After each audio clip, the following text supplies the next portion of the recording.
Salam, puji Tuhan Bapak Saudara semuanya. Selamat berjumpa kembali malam hari ini dalam online discipleship revival total ministry. Oke, puji Tuhan malam hari ini kita bisa berkumpul kembali bersama-sama untuk kita boleh belajar kembali firman Tuhan. Tema yang akan kita bahas malam hari ini masih tentang Yesus manusia standar, ya. Nah, Saudara, tadi saya coba cek ya, buka-buka Facebook saya, ada yang protes gini ya, waktu flyernya itu masuk ke situ, wah ini bahaya nih, Yesus manusia standar, ini kalau nggak dijelaskan nanti banyak pemikiran yang aneh-aneh Pak Pendeta. Nah, saya tahu siapa yang berkomentar seperti itu, lalu saya jawab, memang betul ya, karena apa? Bicara tentang kemanusiaan Yesus, posisi Yesus, apalagi kalau kita mau jadikan dia sebagai standar dalam kehidupan kita. Ini kalau tidak ikut belajar dalam kelas pemuridan seperti ini, pasti saudara ada penafsiran-penafsiran atau cara berpikir yang berbeda, ya. Nah, kita bersyukur ya malam hari ini kita bisa berkumpul untuk bisa bersama-sama belajar. Sehingga kita bisa mengerti apa maksudnya, ya, bahwa Yesus itu adalah manusia standar bagi kita. Amin. Nah, saudara, kita percaya ya, setelah Yesus jadi manusia, sebelumnya dia di surga bersama dengan Bapa. Lalu misinya ke dunia ini sebenarnya dua. Yang pertama adalah dalam rangka menebus manusia. Yang kedua adalah memperkenalkan Bapa. Nah, terus selama di muka bumi ini, Yesus sama Allah Bapa ini dijadikan sebagai tolak ukur, ya, perintis.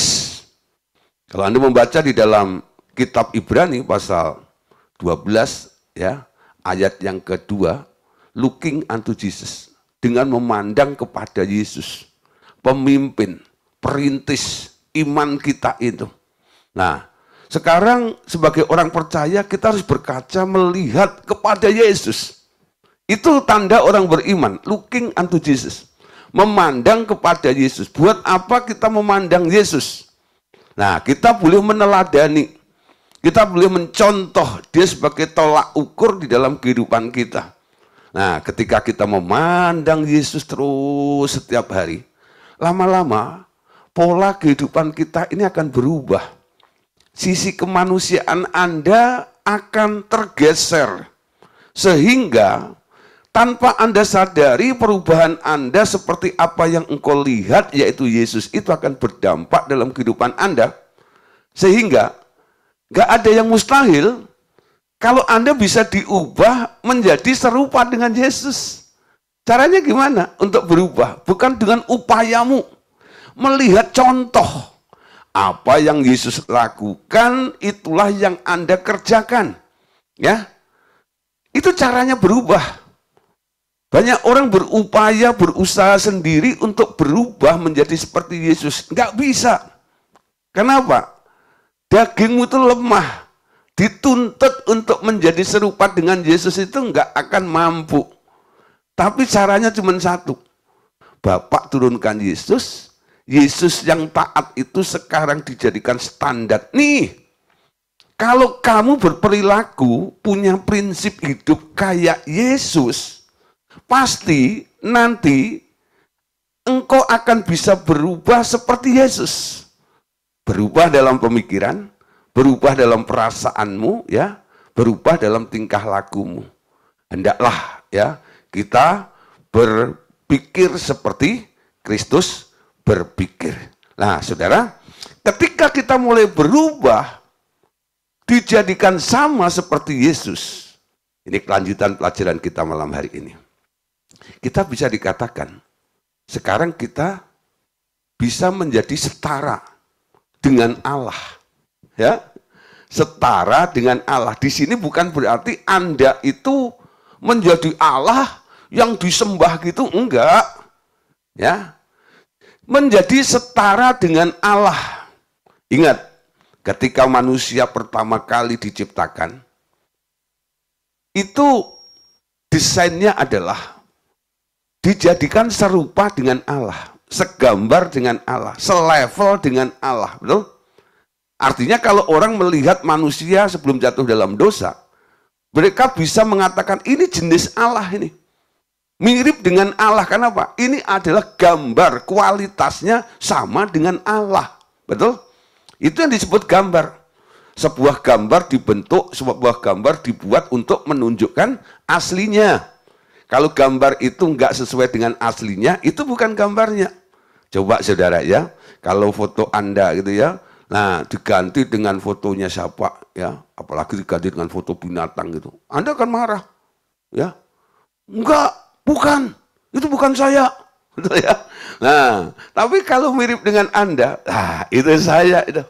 Nah, Anda bercermin, tahu-tahu yang di dalam cermin itu berbeda dengan wajah Anda. Anda kaget sekali ya. Kenapa?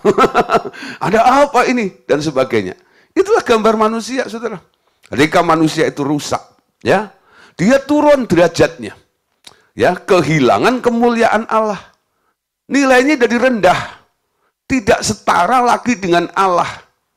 Tetapi setelah Anda dipulihkan di dalam Yesus, ya, kita tahu bahwa Allah itu bekerja dalam segala perkara untuk mendatangkan kebaikan bagi yang mengasihi Dia, Dia yang dipanggil, dipilih, ya, dimuliakan untuk diubah menjadi serupa dengan gambar anaknya. Ketika hal itu mulai terjadi, progresnya mulai jalan, dan Anda mulai ada di daerah itu, Anda bisa dikatakan, sekarang Anda setara dengan Allah. Nah, saudara, sekarang untuk pertanyaan mungkin ya, bagaimana kita manusia dapat diubah menjadi seperti Dia? Ini menjadi pertanyaan yang umum. Semua orang kalau ditarik untuk berubah seperti Yesus pasti bertanya-tanya, gimana caranya? Nah, kita akan mempelajari bagaimana Dia yang setara dengan Allah dapat menjadi manusia. Ya, Yesus itu awalnya setara dengan Allah, lalu dapat menjadi manusia, betul? Dengan demikian, kita akan mengetahui juga bagaimana manusia dapat menjadi setara dengan Allah. Yuk kita lihat beberapa ayat dulu. Lukas 1 ayat 30 sampai ayat 35. Kata malaikat itu kepadanya, jangan takut hei Maria, sebab engkau beroleh anugerah di hadapan Allah. Sesungguhnya engkau akan mengandung dan akan melahirkan seorang anak laki-laki, dan hendaklah engkau menamai dia Yesus. Ia akan menjadi besar dan akan disebut anak Allah yang maha tinggi.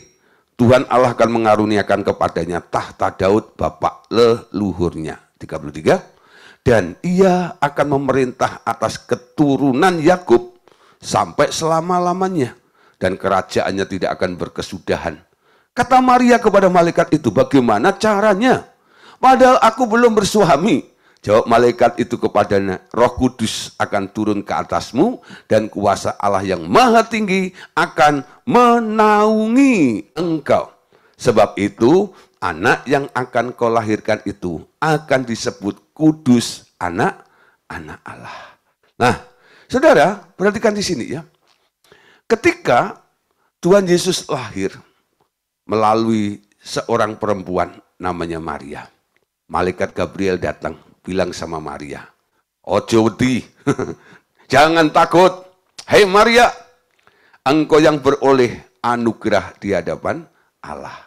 Engkau akan mengandung dan akan melahirkan seorang anak laki-laki, dan engkau akan menamai dia Yesus. Ya, nah. Terus prosesnya ini, ketika Maria mendengar berita itu, ya, ayat 34 perhatikan. Kata Maria kepada malaikat itu, bagaimana caranya padahal aku belum bersuami. Bagaimana caranya hal itu bisa terjadi karena aku belum bersuami. Ini sama seperti pertanyaan tadi.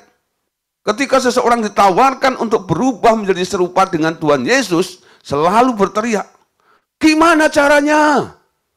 Bagaimana kita manusia dapat diubah menjadi seperti Dia? Saudara, kalau doamu terus menghina-hina dirimu, oh Tuhan, siapakah aku ini? Lihatlah keberadaan hambamu ini. Hambamu ini cacing dan tanah liat. Hambamu ini nggak bisa apa-apa. Kalau konsep itu terus Anda pertahankan, ya Anda selama-lamanya akan tetap jadi cacing dan tanah liat. Amin. Nah, kita sekarang percaya kepada apa yang dikatakan oleh Tuhan Yesus. Yohanes 1:12 berkata, setiap orang yang percaya kepadanya diberi hak, diberi kuasa, diberi hak dan kuasa untuk apa? Untuk menjadi anak Allah. Jadi perkara menjadi anak Allah itu adalah hakmu. Amin.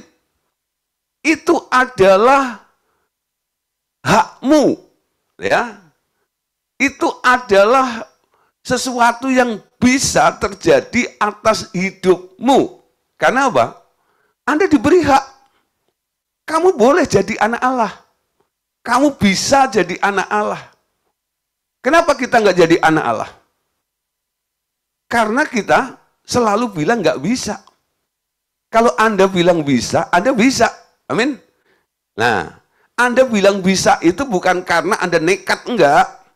Anda setuju dengan rencana Allah yang akan terjadi di dalam hidup Anda. Jadi hal Anda berubah menjadi anak Allah itu sebenarnya bukan rencanamu. Itu adalah rencana Allah atas hidupmu. Amin. Coba camkan baik-baik. Menjadi anak Allah, diubah menjadi seperti Allah, menjadi setara dengan Allah, itu adalah rencana Allah atas hidupku. Saya tinggal respon, saya tinggal setuju, saya agree.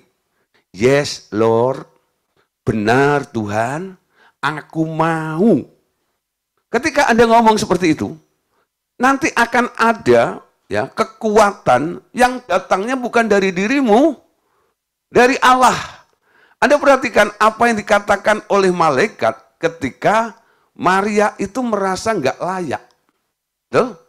Nah, jawab malaikat itu kepadanya. Roh Kudus akan turun ke atasmu dan kuasa Allah yang Maha Tinggi akan menaungi engkau. Sebab itu anak yang akan kau lahirkan itu akan disebut kudus dan anak Allah. Ditolong oleh Roh Kudus. Amin. Nah, ditolong oleh Roh Kudus. Jadi Roh Kudus diberikan kepada manusia untuk apa? Untuk menolong, bukan berarti Roh Kudus itu pembantu Anda, bukan.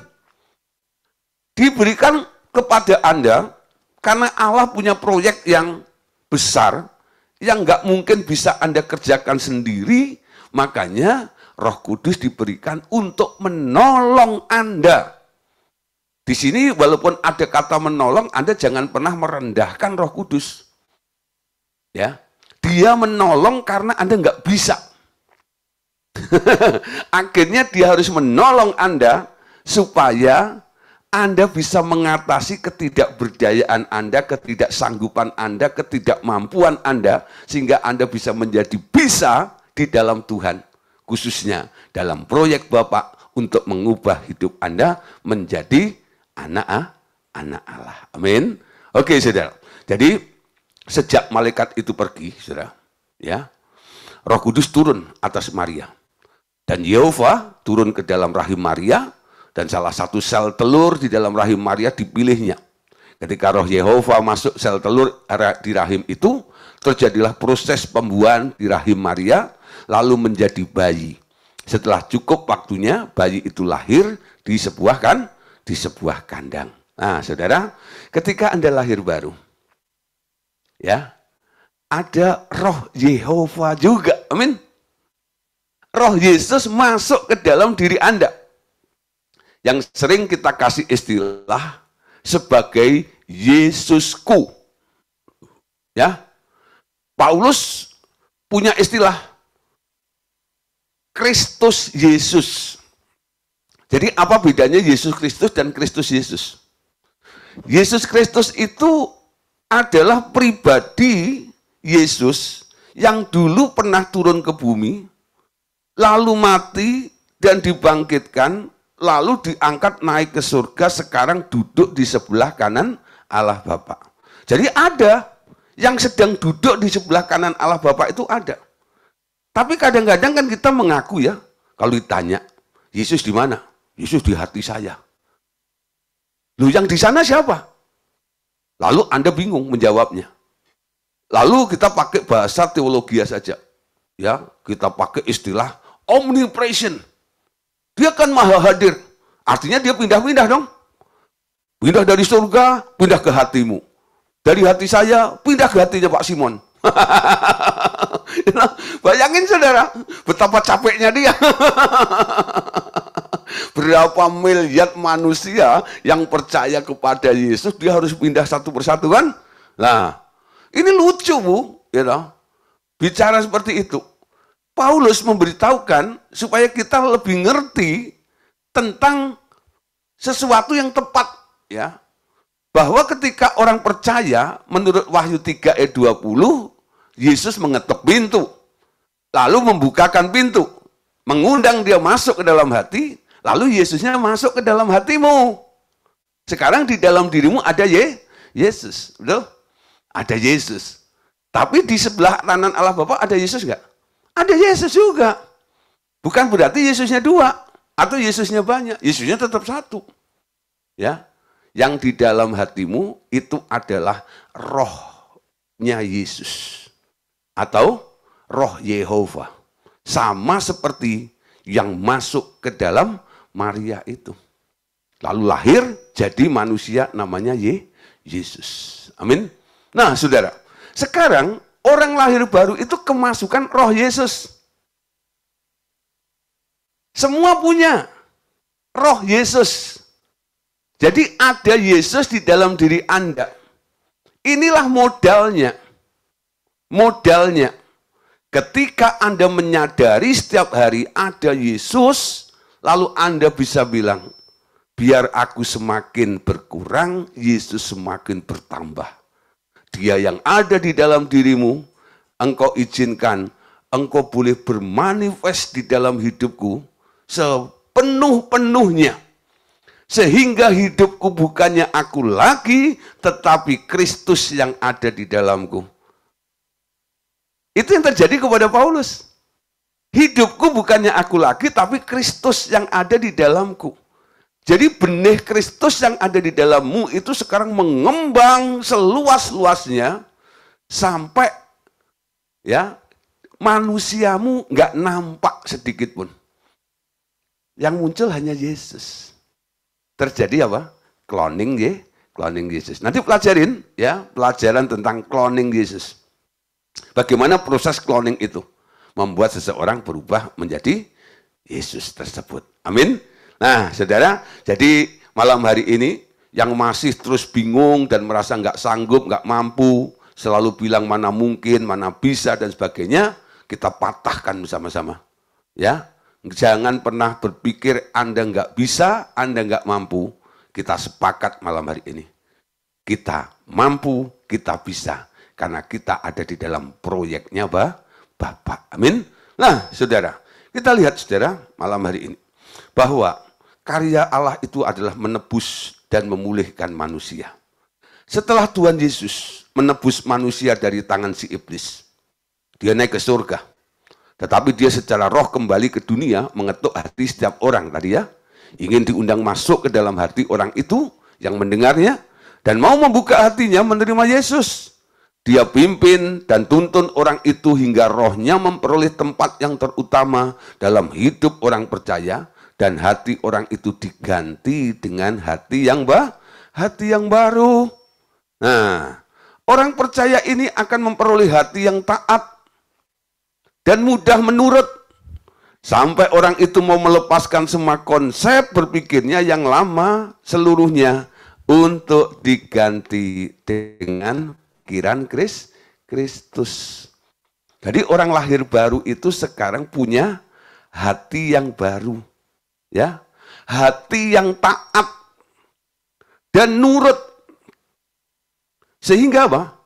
Mereka dengan rela untuk mau melepaskan semua konsep berpikirnya yang lama dan rela untuk seluruhnya diganti dengan pikiran Kristus.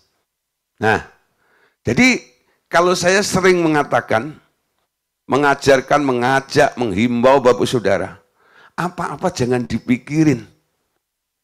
Bukan berarti saya menjadikan Anda itu orang bodoh, enggak. Ya, apa-apa jangan dipikirin. Anda orang beriman. Orang beriman itu cara bereaksinya bukan mulainya dari pikiran kita, tapi dari dorongan hati kita. Nah, ini cara belajarnya. Jadi semua itu bukan diolah di otaknya atau dipikirkan, tapi semuanya itu bisa diterima, ditangkap secara roh di dalam hati. Ya, ketika ya hatimu mulai yakin, mulai percaya, nanti ada kesaksian roh di sini ini. Kesaksian roh yang membuat Anda mantap, walaupun kadang-kadang apa yang dinyatakan oleh hatimu itu bertentangan dengan kalkulasi pikiran Anda. Betul? Kalkulasi pikiran Anda. Ya. Nah, Saudara, di dalam hati ini hanya memandang kepada Bapa, hanya berharap kepada Tuhan, hanya mengandalkan Tuhan. Kalau Anda pikirin, Anda kalkulasi, Anda sedang menimbang-nimbang, dan Anda sedang berpikir kekuatanmu seberapa untuk menghadapi masalah itu. Kira-kira menang atau tidak. Itu kalkulasinya. Tapi kalau diolah di dalam hati, itu beda. Anda tidak sedang mempertimbangkan Anda itu sekuat apa. Tapi Anda sedang berdiri, Anda sedang membawa Tuhan. Ya, bahwa semuanya terjadi, bisa dilakukan, bisa dihadapi karena Tuhan. Jika Tuhan di pihak kita, siapakah yang dapat melawan kita? Amin. Kenapa Yesus dalam menghadapi berbagai kasus, dia nggak pernah gentar, nggak pernah takut. Satu kali Yesus KKR, dia khotbah, karena khotbahnya bagus, sampai semua mendengarkan bukan hanya 1-2 jam seperti pemuridan begini. Sampai 3 hari, sampai bekal mereka habis, ada yang nggak bawa bekal dan sebagainya. Lalu Yesus bilang kepada muridnya, beri mereka makan. Muridnya ditantang seperti itu, melihat audiens kurang lebih 5.000 orang laki-laki tok itu, belum perempuannya, belum anak-anak. Murid-muridnya mulai kalkulasi. Kalau satu kepala, nah ini kan sedang ada program makan bergizi gratis. Satu kepala 10.000. Kaliin aja sudah 5 juta, kali 10.000. Wow, gitu ya. Lah, berapa saudara? Dan ketika dilihat, tanya sama Yudas, kasnya ada berapa? Waduh, nggak cukup untuk memberi makan itu. Ya. Nah, kalau toh ada duitnya juga, mau pesen catering kemana? Ya, di tengah-tengah padang gurun itu. Mau beli makan di mana ini? Ya, mereka kebingungan. Lalu mereka mencoba cari solusi. Solusinya cuma satu yang didapat ditemukan. Ada anak yang masih punya sisa bekal. 2 ikan, 5 ketul roti. Itu bekalnya anak kecil. Bawa kepada Yesus. Guru, saya sudah berusaha. Hanya ini solusinya. 2 ikan, 5 ketul roti. Tapi Yesus gak menghina, betul ya? Dia bilang apa? Bawa sini padaku. Coba sekarang, Anda bandingkan. Apa yang dipikirkan oleh Yesus dan apa yang dipikirkan oleh murid-muridnya itu dengan 2 ekor ikan dan 5 ketul roti. Murid-muridnya berkata apa? Enggak cukup, betul ya? Walaupun dipotong kecil-kecil pun loh, Nggak cukup untuk 5.000 orang ini. Tapi Yesus nggak ngomong nggak cukup. Ini cukup. Ini bisa untuk mengenyangkan mereka. Kenapa? Yesus nggak pakai otaknya. Nggak kalkulasi. Ini dipotong seberapa ya? Supaya bisa terbagi menjadi 5.000. Ini gimana caranya? Nah, Yesus nggak berpikir seperti itu. Pikiran Yesus apa? Dengan 2 ikan, 5 ketur roti ini, perut mereka kenyang. Itu yang dipikirkan Yesus. Kenapa dia berpikir seperti itu? Karena dia percaya. Kenapa dia percaya? Karena ketika dia menerima 2 ketul, ya, 5 ketur roti dan 2 ekor ikan itu, dia melihat bapaknya juga sedang memegang 2 ikan dan 5 ketur roti. Dan ketika bapaknya mulai kasih ikan ketur dan 5 ketur roti itu kepada orang-orang di depannya, mereka semua terkenyang-kenyang, bahkan masih ada sisanya. Lalu Yesus bilang, bagikan kepada mereka dan kumpulkan sisa-sisa potongannya itu. Sisa 12 bakul, saudara. Anda lihat, saudara, ya. Nah, ini, saudara. Kenapa hal ini bisa terjadi? Karena Yesus punya hati taat. Hati nurut.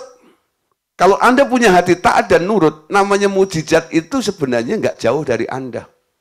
Setiap hari Anda bisa ngalami namanya mujizat dalam kehidupan Anda. Ya, nurut dan taat. Konsep berpikir yang lama seluruhnya diganti dengan pikiran Kristus.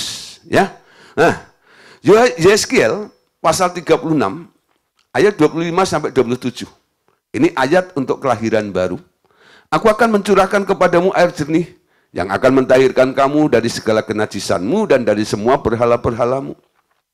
Aku akan mentahirkan kamu, kamu akan kuberikan hati yang baru dan roh yang baru di dalam batinmu, dan aku akan menjauhkan dari tubuhmu hati yang keras dan kuberikan kepadamu hati yang taat. Rohku akan kuberikan diam di dalam batinmu, dan aku akan membuat kamu hidup menurut segala ketetapanku dan tetap berpegang pada peraturan-peraturanku dan melakukannya. Dampaknya apa, saudara? Ketika dicuci dengan air yang hidup, air jernih, punya hati yang baru, roh yang baru, hati yang taat. Betul?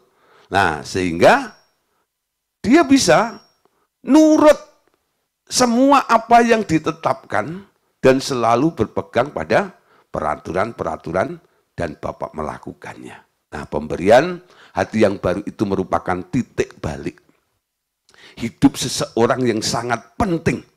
Ya, sekali lagi, pemberian hati yang baru itu merupakan titik balik hidup seseorang yang sangat penting. Di mana Roh Kudus yang diberikan kepada dia membuatnya rela diganti hidupnya oleh hidupnya Yesus.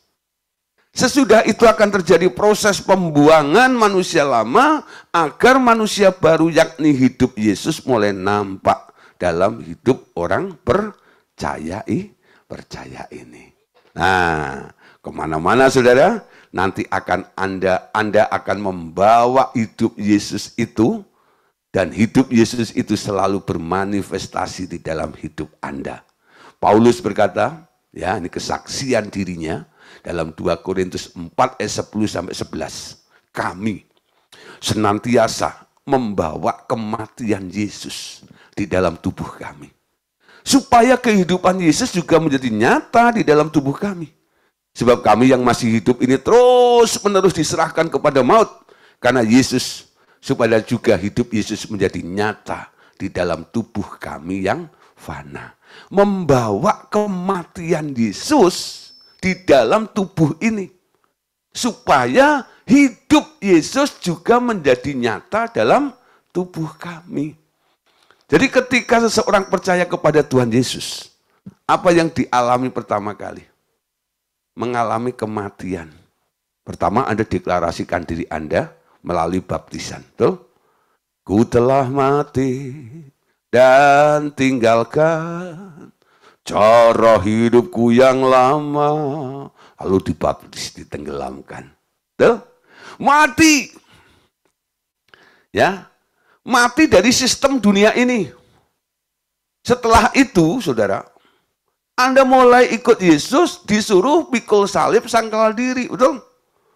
Ada bilang enggak. Nah, hidup bilang mati. Itu enggak ya? Bisa bilang enggak, betul? Jadi semua kapasitasmu, semua kemampuanmu, Anda mulai sangkali. Selama ini Anda berpikir, aku bisa ini, aku bisa itu, sekarang Anda mulai stop. Anda ikutin khotbahnya Yesus tentang pokok anggur. Di luar Yesus, aku tidak bisa berbuat apa-apa. Di dalam Yesus, aku bisa berbuat apa-apa. Nah, Anda nangkep ya? Jadi sekarang kita mulai mati. Orang mati itu nggak bisa makan, nggak bisa cari duit, enggak ya? Nah, mati membawa kematian Kristus supaya hidup Kristus itu nyata, bermanifestasi di dalam hidup kita. Kalau Anda masih berpikir Anda bisa, Anda nggak akan bisa mengandalkan Yesus. Jadi Yesus hanya dijadikan menjadi solusi terakhir.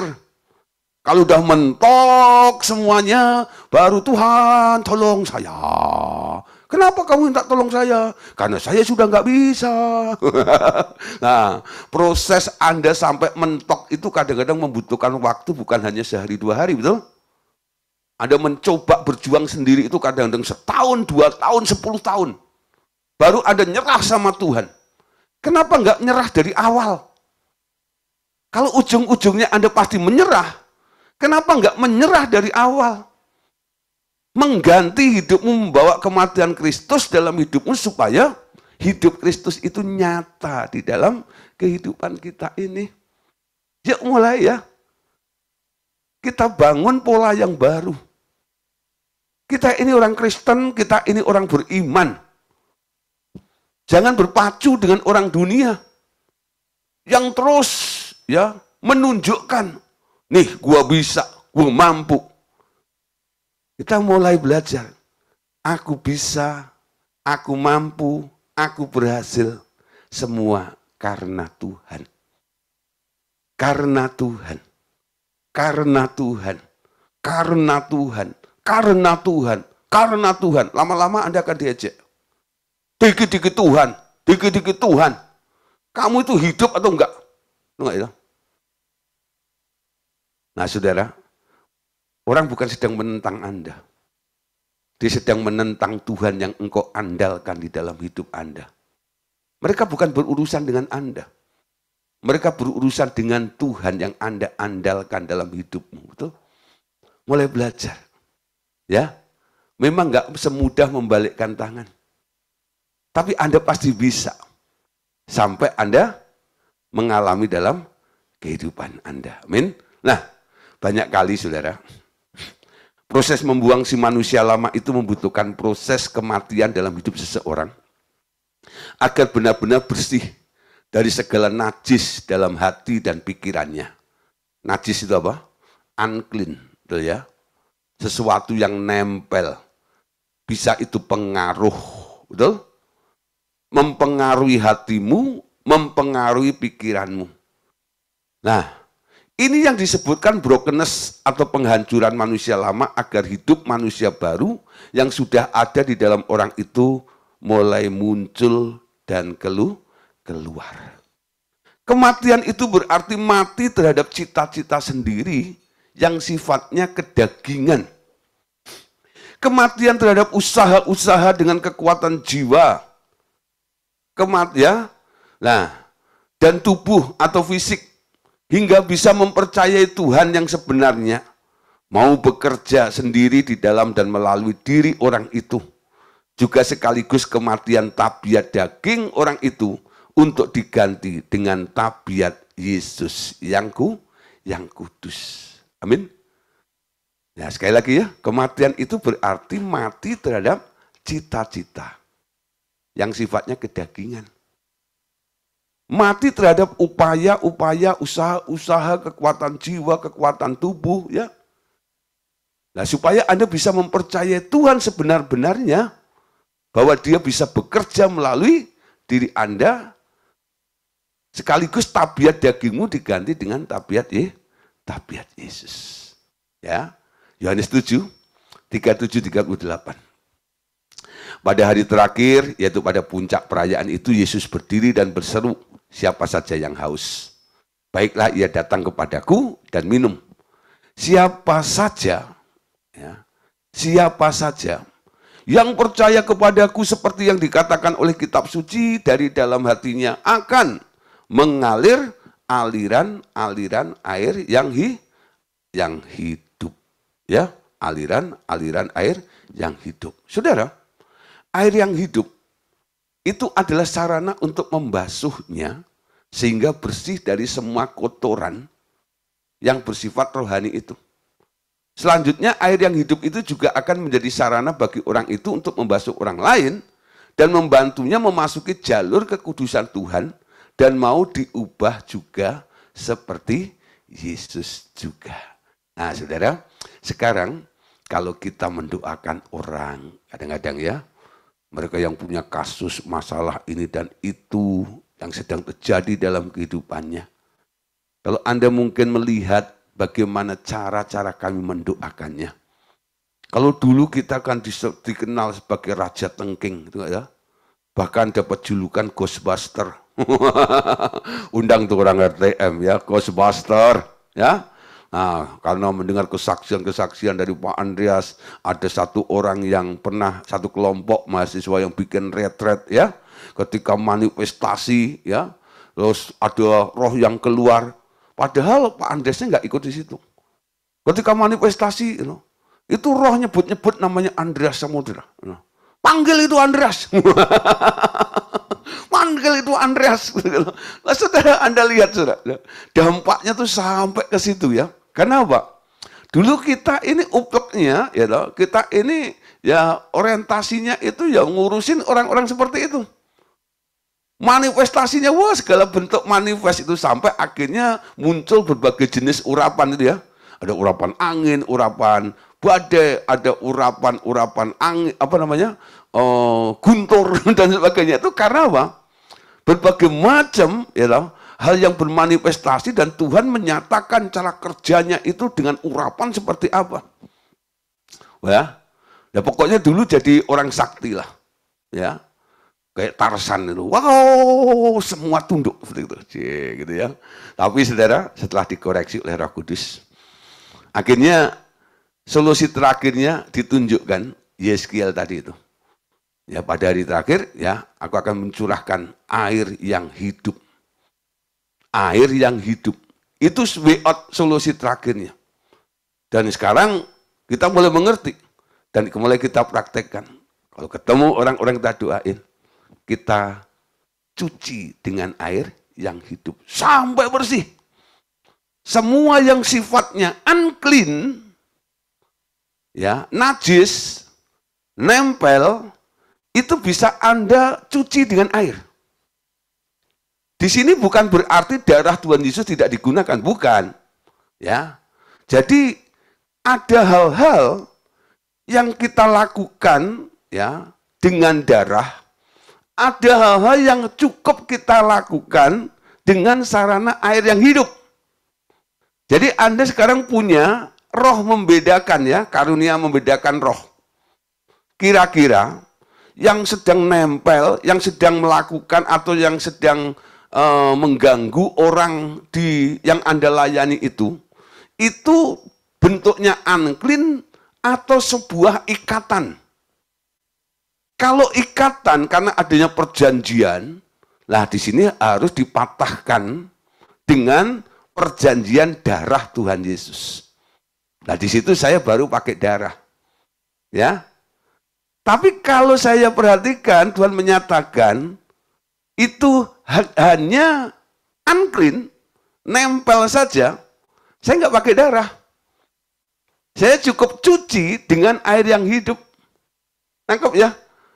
Jadi nggak semuanya harus dibasuh dengan darah Yesus. Kadang-kadang hanya cukup dicuci dengan air yang hidup. Ya. Jadi yang suka melayani sekarang harus ngerti nih. Nggak sedikit-sedikit darah Yesus, darah Yesus. Darah Yesus itu dikhususkan.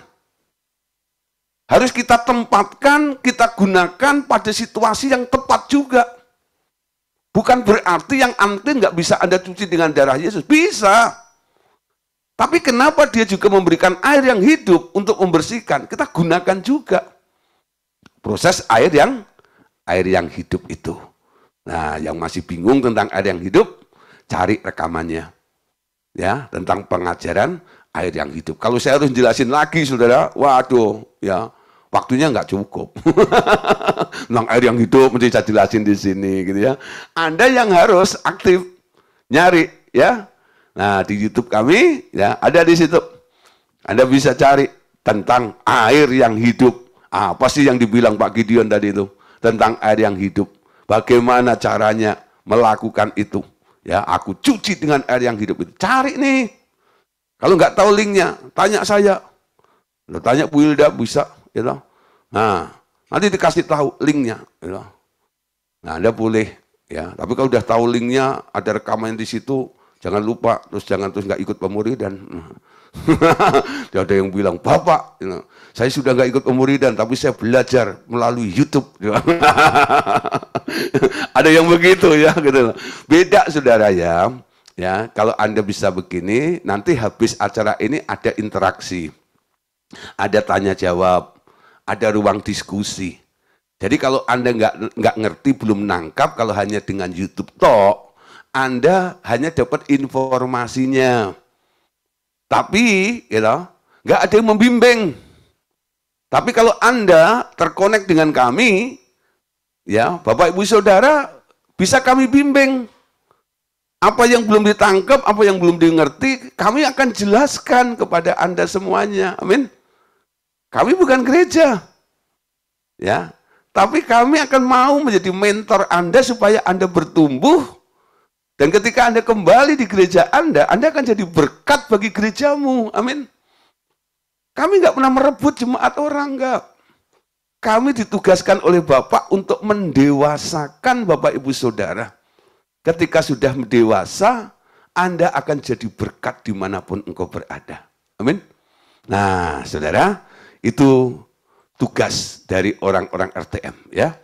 Nah, Yohanes pasal 8, 31-32. Lalu katanya kepada orang Yahudi yang telah percaya kepadanya, jikalau kamu tetap dalam firman-Ku, kamu benar-benar murid-Ku, dan kamu akan mengetahui kebenaran, dan kebenaran itu akan memerdekakan kamu. Wow, ya, akan memerdekakan kamu. Tahu kebenarannya. Terus, kebenaran demi kebenaran dari firman Tuhan akan membebaskan pikiran-pikiran manusiawi yang menguasai Anda dan sampai pada kebenaran bahwa ternyata roh Anda itu sebenarnya berasal dari Dia. Dan derajat Anda sudah dipulihkan setara dengan Dia. Bahwa posisi kita telah dikembalikan untuk duduk bersama Sang Bapa di sebelah kanannya di surga. Nanti Anda akan dituntun pada sebuah kebenaran. Kebenaran jadi anak Allah tadi itu hak Anda, betul ya? Bahwa sebenarnya Anda itu ikut mencipta segala bersama dengan Tuhan. Ya. Itu semuanya juga akan menjadi satu kebenaran yang dibukakan. Derajatmu, ya, yang sudah dipulihkan, bahwa Anda itu sebenarnya berasal dari Allah, itu pun nanti akan terbuka. Dan Anda semakin ngerti kenapa Allah itu begitu getol, begitu giatnya mengubah saya untuk menjadi serupa dengan Allah. Itu apa sih tujuannya? Nah, terus kebenaran demi kebenaran, saudara.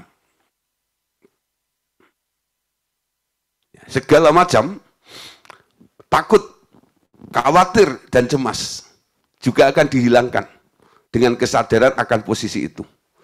Sekarang Roh Kudus membukakan pengertian bahwa Anda ternyata ikut mencipta segala alam semesta, bahkan surga dan segala isinya, termasuk para malaikat bersama Dia sejak sebelum dunia dijadikan. Sekarang Anda semua dipulihkannya menjadi serupa dengan Dia dalam segala hal. Sementara itu, Roh Kudus akan membawa kita kepada pengalaman-pengalaman hidup berjalan bersama Dia. Dan makin meyakinkan kita bahwa yang melakukan pekerjaan-pekerjaan pelayanan di dalam kita adalah Roh Tuhan Yesus di dalam kita. Bukan kita lagi.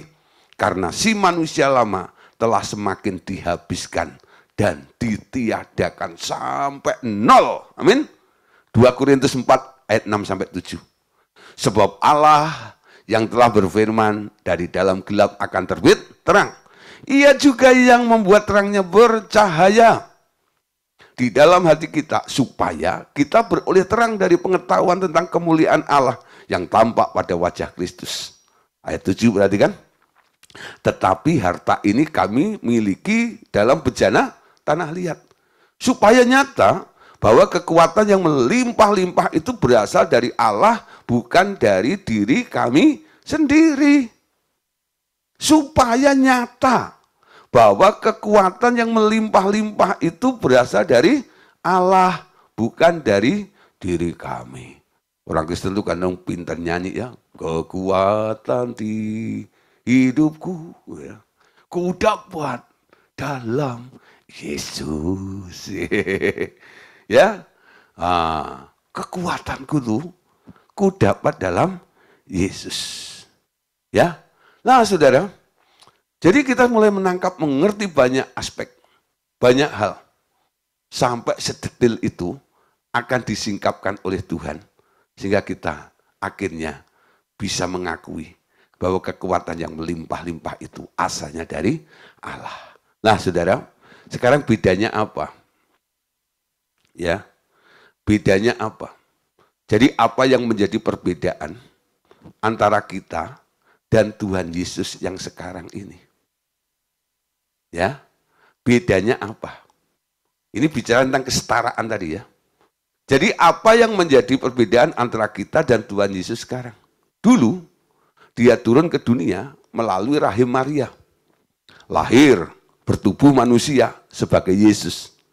Tapi roh yang di dalamnya adalah roh Yehova yang bersatu dengan roh Yesus. Adam dahulu adalah anak Allah, tetapi diusir dari Taman Firdaus sebagai manusia berdosa, menjadi penuh dengan cacat dan celak, dengan pikiran dan keinginan daging yang buruk, tabiat yang rendah sifatnya. Telah kehilangan kemuliaan sebagai anak Allah, dan kita adalah keturunan manusia yang seperti itu. Tetapi setelah roh kita dilahirkan baru, roh kita telah menyatu dengan roh Yehova dan roh Yesus.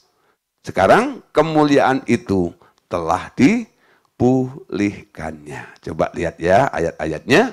Roma 3, 23-24.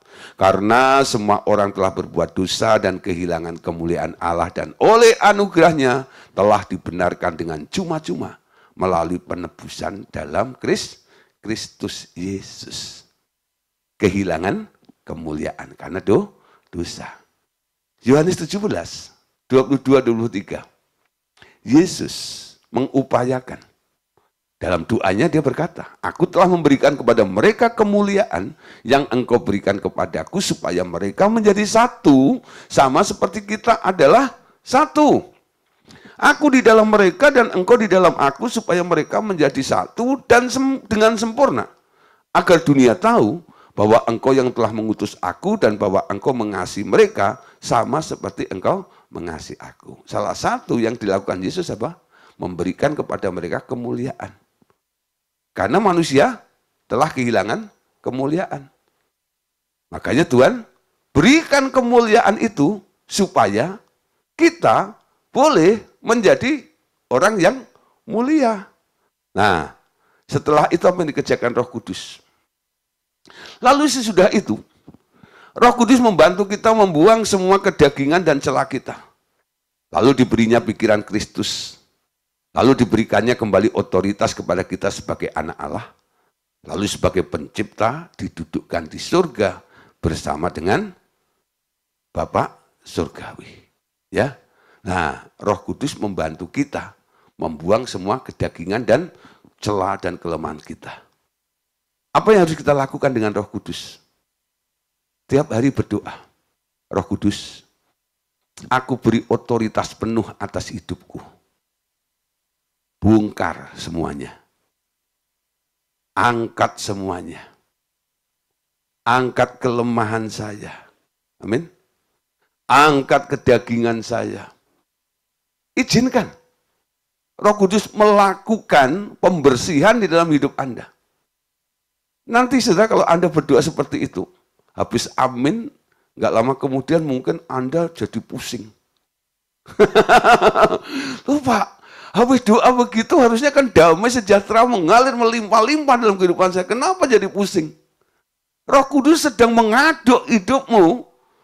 Kadang-kadang saudara, keinginan daging, ya, tabiat-tabiat lama yang akan dicabut oleh Roh Kudus itu adanya sudah mengendap, menaun, sudah lama sekali ada di bawah sana.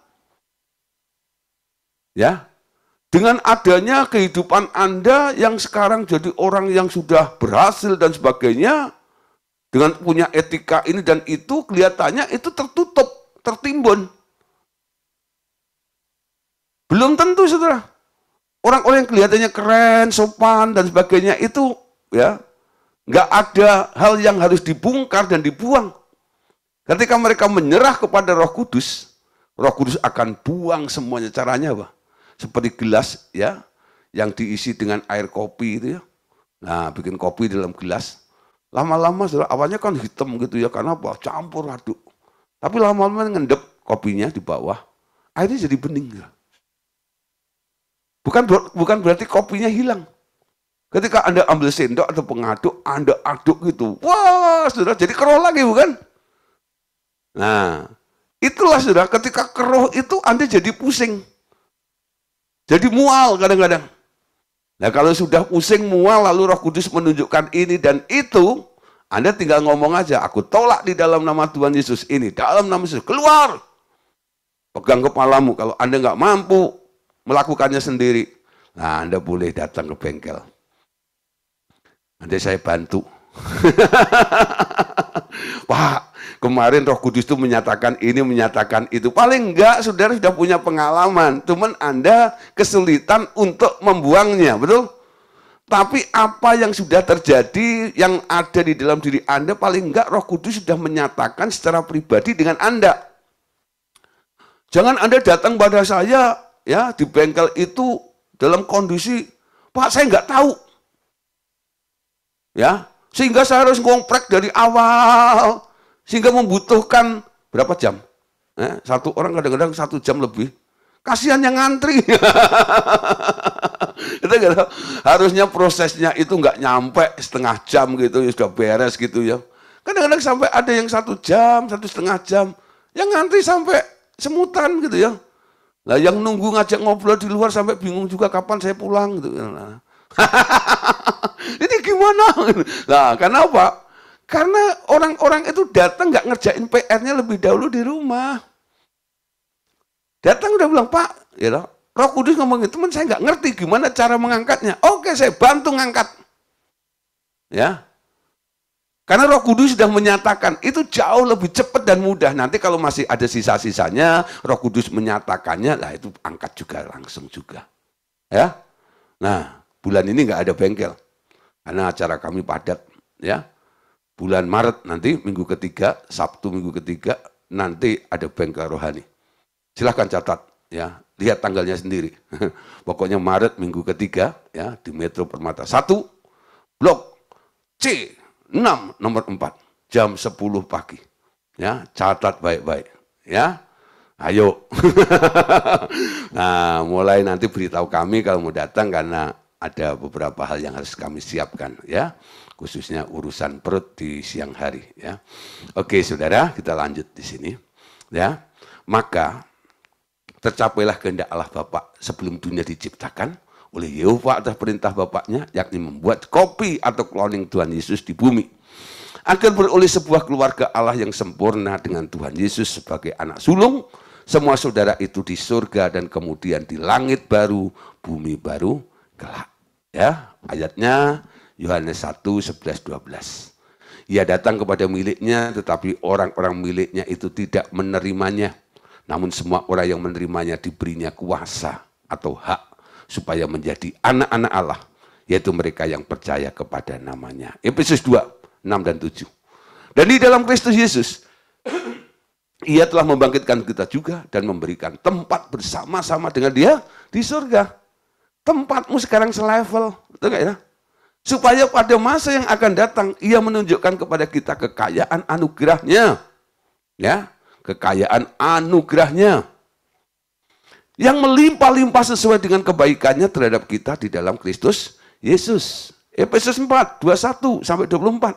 Karena kamu telah mendengar tentang Dia dan menerima pengajaran di dalam Dia menurut kebenaran yang nyata dalam Yesus. Yaitu bahwa kamu berhubung dengan kehidupan kamu yang dahulu harus menanggalkan manusia lama yang menemui kebinasaannya oleh nafsunya yang menyesatkan. Supaya kamu dibaharui di dalam roh dan pikiranmu. Dan mengenakan manusia baru yang telah diciptakan menurut kehendak Allah di dalam kebenaran dan kekudusan yang sesungguhnya. Harus menanggalkan dan mengenakan yang baru. Siapa yang menanggalkan? Anda. Siapa yang mengenakan? Anda juga, loh ya, dibantu oleh Roh Kudus. Mengenakan manusia baru ialah mengenakan Yesus yang rohnya telah Anda undang masuk ke dalam Anda. Dia sudah disempurnakan oleh Bapaknya, dibentuk jadi manusia Allah. Dan Anda tinggal mengenakan Dia. Ya, mengenakan Dia. Nah, saudara, mengenakan Dia, polanya Dia yang Anda ikutin. Cara berpikirnya Dia yang Anda gunakan. Kekuatan Dia juga yang Anda pakai. Amin. Ibrani 2 ayat 10. Sebab memang sepantasnya Allah ya, yang baginya dan olehnya segala sesuatu dijadikan, yaitu Allah yang membawa banyak orang kepada kemuliaannya, menyempurnakan perintis yang memimpin mereka kepada keselamatan melalui penderitaan. Siapa yang dimaksud perintis ini? Tuhan Yesus. Dia, ya, kalau orang ya di dunia ini ada istilah babat halas, ya. Dia yang memulai segala sesuatu, mengerjakannya di dalam kehidupan kita. Kita hanya ngikut jejaknya saja, ya. 1 Timotius 6, 10-11. Karena akar segala kejahatan ialah cinta uang, dan karena memburu uanglah beberapa orang telah menyimpang dari iman, ya, menyimpang dari iman dan menyiksa dirinya dengan berbagai-bagai duka. Tetapi engkau, hei manusia Allah, jauhilah semuanya itu. Kejarlah keadilan, ibadah, kesetiaan, kasih, kesabaran, dan kelembutan. Di sini ada istilah. Kalau di Yohanes 1:12 ada istilah anak Allah. Di sini ada manusia Allah. Manusia Allah. Apa maksudnya? Orang-orang yang mengalami pertumbuhan, perubahan ini, sekarang disebut sebagai manusia Allah. Casingnya manusia, tapi pikirannya Allah. Tubuhnya manusia, tapi hatinya Allah. Tubuhnya manusia, perasaannya Allah. Amin. Ayo saudara, siapa di sini mau disebut sebagai manusia Allah? Ada enggak yang mau? Bus, angkat tangan. Siapa yang sudah jadi manusia Allah? Ini pertanyaannya. Nah, coba saudara, nanti saudara, ini nggak bisa Anda cukup mengaku gitu ya. Komentar orang itu yang nanti akan membuktikan bahwa Anda itu manusia Allah atau bukan. Pasti nanti akan ada komentar gini, kok kamu mikir begitu ya? Artinya apa? Kita ini sebenarnya kan manusia sama ya. Kok saya mikir begini, kamu kok mikir begitu? Casingnya sama, tubuhnya sama, tapi cara berpikirnya kok beda. Lalu Anda bilang, kami memiliki pikiran Kristus. Ini bukan pikiranku, ini pikiran Dia. Ya, gimana saya bisa berubah? Berhenti berpikir. Kok kamu bisa? Ya nggak semudah itu. Saya berlatih diri. Ada bilang enggak, bisa bilang enggak, betul? Sampai Yesus saya izinkan, saya beri ruang saya beri kesempatan untuk bermanifestasi penuh dalam kehidupan saya. Ya, mulai saudara. Ya, terakhir saudara. Jadi perbedaan Anda, ya, ini kesimpulannya. Jadi perbedaan Anda dengan Tuhan Yesus adalah beda sejarah permulaannya saja. Perbedaan Anda dengan Tuhan Yesus adalah perbedaan sejarah permulaan. Gini saudara, penjelasannya. Yesus adalah manusia yang dimasuki roh Yehova sejak dari rahim ibunya, Maria ya. Sedang Anda setelah lahir jadi manusia, lalu sekian tahun hidup dalam dosa. Sempat dididik dengan buah pohon pengetahuan tentang hal baik dan jahat. Memiliki pikiran manusia daging. Lalu setelah mendengar berita Injil, baru dilahirkan baru dengan menerima Tuhan Yesus. Berarti menerima roh Yehova juga. Ya. Nah, terus setelah itu Anda harus dibersihkan dari manusia lama Anda. Diangkat derajatnya menjadi anak Allah. Kemudian pikirannya diganti dengan pikiran Yesus. Dipenuhi dengan Roh Kudus, dipenuhi dengan kepenuhan Tuhan Yesus, dan kemudian dipenuhi dengan kepenuhan kealahan. Mengalami 3 tingkat kepenuhan. Kepenuhan Roh Kudus, kepenuhan Tuhan Yesus, dan kepenuhan Allah Bapa. Dengan catatan, itu terjadi kalau Anda terus TAAT, alias taat. Amin. Pokoknya modelnya cuma satu. Taat. Taat dan setia ya kepadamu Tuhan ya. Taat kepada Tuhan. Ini proses akan terjadi. Anda lihat, Yesus itu dipuji oleh Bapaknya karena apa? Ketaatan. Anda pun harus memiliki ketaatan yang sama seperti yang terjadi pada Yesus. Baru proses ini bisa berhasil terjadi dalam kehidupan Anda. Nah, sampai Anda memiliki hikmat. Hikmat bagi kalangan yang sudah matang. Sebenarnya banyak hikmat yang diajarkan dalam pemuridan revival, total ministry, ya ini. Semua telah dikaruniakan kepada kita melalui pewahyuan oleh Tuhan. Terutama melalui Rasul Paulus yang telah menuliskan semua hal ini di dalam Alkitab. Hanya banyak tulisan Paulus begitu dalam hingga sukar untuk dipahami. Dan yang belum teguh imannya akhirnya memutarbalikkannya menjadi kebinasaan bagi dirinya sendiri. Kata Petrus, persoalannya apakah Anda telah cukup matang untuk memahaminya? Banyak orang bingung baca tulisannya Paulus. Ya, baca tulisannya Paulus. Karena nggak ngerti, lalu mencoba untuk memikirkan, menafsirkan sendiri, akhirnya tafsirannya salah. Ya, dia nggak tanya sama Tuhan. Kan Paulus itu begini, ketika mendengar ada jemaat mulai bertumbuh, Paulus itu berdoa untuk jemaat itu. Kiranya Tuhan memberikan roh hikmat dan wahyu kepada mereka. Supaya mereka mengalami revelation, pewahyuan dari Tuhan itu. Punya pengalaman Tuhan menjelaskan sesuatu kepada mereka. Itu yang dialami oleh Paulus. Jadi kalau Anda membaca kisahnya Paulus itu banyak mengalami pewahyuan dari Tuhan. Dan sekarang Paulusnya udah mati.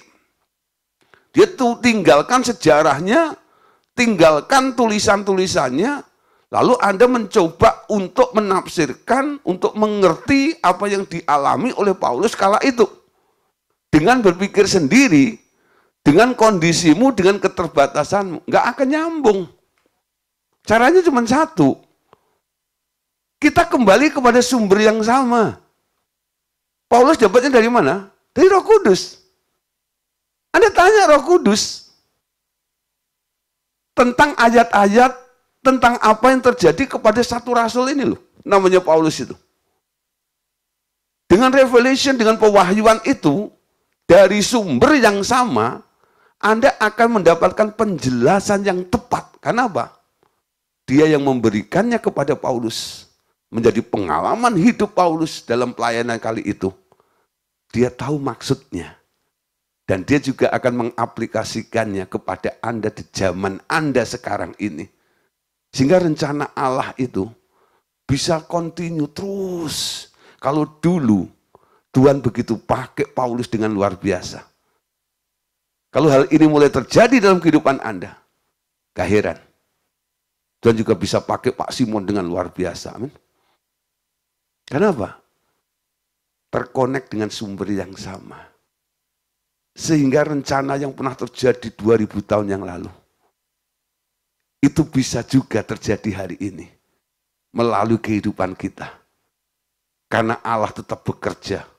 Sampai hari ini, dia belum berhenti bekerja. Dia terus bekerja. Tinggal sekarang dia menemukan orang yang tepat atau tidak. Untuk bisa dijadikan alatnya, perpanjangan tangannya di muka bumi ini. Amin. 1 Korintus 2, ayat 3-6. Aku juga telah datang kepadamu dalam kelemahan dan dengan sangat takut dan gentar. Baik perkataanku maupun pemberitaanku tidak kusampaikan dengan kata-kata hikmat yang meyakinkan, tetapi dengan keyakinan akan kekuatan roh, supaya iman kamu juga bergantung pada hikmat, supaya iman kamu jangan bergantung pada hikmat manusia, tetapi pada kekuatan Allah. Ini pesannya ya. Sesungguhnya demikian. Kamu memberitakan hikmat di kalangan mereka yang telah matang. Yaitu hikmat yang bukan dari dunia ini. Dan yang bukan dari penguasa-penguasa dunia ini.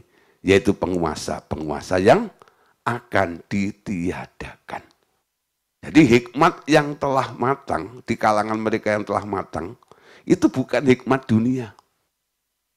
Hikmat dari Allah, amin. Hikmat dari Roh Kudus. Hikmat dari Tuhan Yesus. Itu hikmat di kalangan mereka yang telah matang. Nah, ayat penutup. 1 Korintus 2, ayat 9-10. Perhatikan. Tetapi seperti ada tertulis, apa yang tidak pernah dilihat oleh mata, dan tidak pernah didengar oleh telinga, dan yang tidak pernah timbul, ya, yang tidak pernah timbul di dalam hati manusia, semua yang disediakan, ya, semua oleh Allah untuk mereka yang mengasihi Dia. 10. Karena kepada kita Allah telah menyatakannya oleh Roh, sebab Roh menyelidiki segala sesuatu, bahkan hal-hal yang tersembunyi di dalam diri Allah. Ya, apa yang tidak pernah dilihat mata dan apa yang tidak pernah dilihat oleh telinga, itu yang disediakan oleh Allah. Amin. Nah, ayat terakhir betul-betul, ya, 2 Petrus 3, 15-14. Anggaplah kesabaran Tuhan kita sebagai kesempatan bagimu untuk beroleh keselamatan seperti yang telah dituliskan kepada kamu oleh Paulus, saudara kita yang terkasih, sesuai dengan hikmat yang dikaruniakannya kepada kita.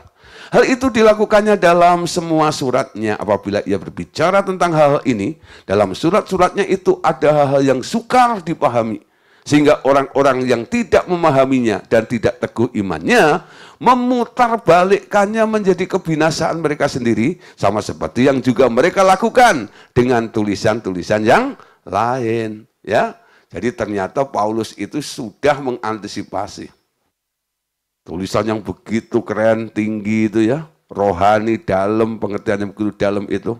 Nanti ada orang yang kurang hikmat, tidak memahaminya, tidak menerima teguh dengan imannya, mereka akan memutarbalikkan dan menjadi kebinasaan bagi mereka sendiri.